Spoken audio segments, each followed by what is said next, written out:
আপনি কি ফেসবুকে সঠিক নিয়মে ভিডিও আপলোড করতেছেন, সুন্দরভাবে ভিডিও বানাচ্ছেন, কিন্তু আপনার ভিডিও রিচ হচ্ছে না। রিচ না হলে ভিউ আসবে না, ভিউ না আসলে ভাইরাল হবে না এবং ফলোয়ার্সও বাড়বে না। আজকের এই ভিডিওতে আমি প্র্যাকটিক্যালি দেখাবো কিভাবে আপনি ভিডিও আপলোড করবেন ফেসবুকে। চলেন তাহলে শুরু করা যাক।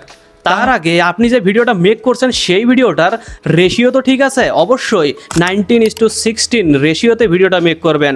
মেটা এআই সবসময় সাজেস্ট করে এই রেশিওটা। আর অবশ্যই রেজুলেশন রাখবেন 1080x1920 এবং আপনার ভিডিওটা অবশ্যই 15 থেকে 30 সেকেন্ড বা 35 সেকেন্ডের মধ্যেই থাকতে হবে। এবার চলেন সঠিক নিয়মে ভিডিওটা আপলোড করি। প্রথমে আমরা ফেসবুকে চলে যাব। যাওয়ার পর দেখেন এখানে লেখা আছে ক্রিয়েট রিলস, অথবা এই যে এই আইকনটার মধ্যে এই যে পিকচার যেমনটা দেওয়া আছে এই আইকনটার মধ্যে থেকেও আমরা ভিডিও আপলোড করতে পারবো। আমরা প্রোফাইলে গেলাম, যাওয়ার পর নিচে আসবো, এখানে লেখা আছে রিলস, এখান থেকে আমরা ভিডিও আপলোড করব।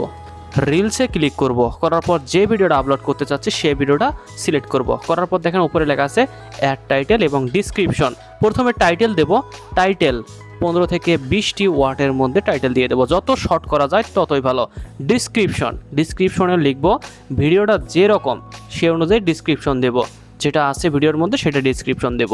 ভিডিও অনুযায়ী ডিসক্রিপশনে 2-1টা ট্যাগ দেবো। তারপর লোকেশন, যদি আপনি লোকেশন সিলেক্ট করতে চান তাহলে এখান থেকে লোকেশন সিলেক্ট করতে পারেন। নিচে লেখা আছে অ্যাড প্লেলিস্ট, যদি আপনার ভিডিওটা প্লেলিস্টে যোগ করতে চান, যদি প্লেলিস্ট থাকে তাহলে অবশ্যই প্লেলিস্টে যোগ করতে পারেন।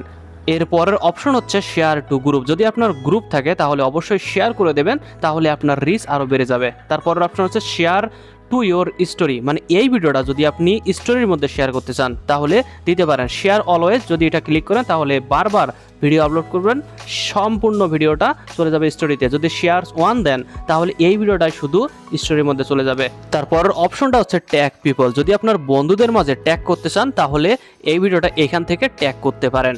এই অপশনটা খুবই গুরুত্বপূর্ণ, translate your voice with Meta AI. যদি আপনার ভিডিওটা মেটা এআই এর মাধ্যমে ট্রান্সলেট করেন তাহলে অন্য দেশে অনেকগুলো ল্যাঙ্গুয়েজে ট্রান্সলেট হবে এবং আপনার রিচ আরও বেড়ে যাবে।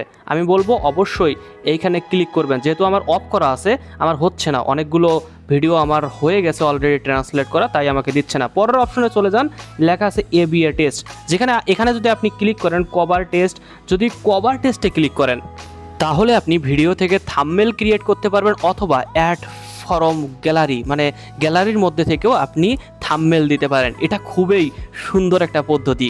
পরের অপশনটা যদি আপনি দেখেন লেখা আছে অ্যাড প্রোডাক্ট, যদি এই ভিডিওটা কোনো প্রোডাক্ট রিলেটেড হয়, আপনি কোনো প্রোডাক্টকে প্রমোশন করতে চাচ্ছেন তাহলে লিঙ্কটা শেয়ার করতে পারেন।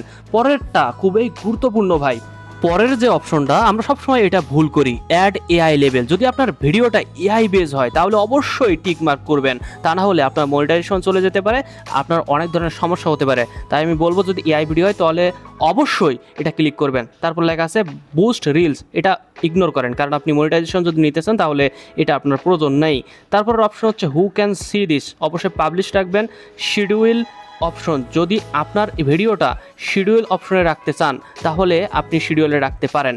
শিডিউল হচ্ছে আপনি যে সময় আপলোড করতে চাচ্ছেন টাইম দেবেন এবং আপলোড হয়ে যাবে। পরের অপশনটা ক্লোজ অপশন, এটা করার দরকার নেই আপনার। পরের অপশনটা হচ্ছে স্টার, এটা অবশ্যই আমার যেহেতু স্টার আছে সেহেতু আমার স্টারেই থাকবে। যদি আপনার কন্টেন্ট মনিটাইজেশন থাকে তাহলে অবশ্যই কন্টেন্ট মনিটাইজেশন অন থাকবে। ইনভাইট কোলাবোরেটর, আপনি 5 জন কোলাবোরেশন করতে পারেন, 5 জন কন্টেন্ট ক্রিয়েটরের সাথে। আপনার যদি বড় বড় পেজ থাকে তাহলে কোলাবোরেশন করলে ভিউ বেশি হবে। তারপর হচ্ছে অ্যাড টপিক, অবশ্যই আপনার টপিকটা সিলেক্ট করবেন, কমেডি, এন্টারটেনমেন্ট, যেটা আপনার টপিক সেটা সিলেক্ট করবেন। সিলেক্ট করার পরে আপনি ডান করে দেবেন, তাহলে আপনার কাজ হয়ে যাবে। তারপর আপনি শেয়ার নাও অপশনে ক্লিক করে আপলোড করে দেবেন, তাহলে আপনার কাজ হয়ে যাবে।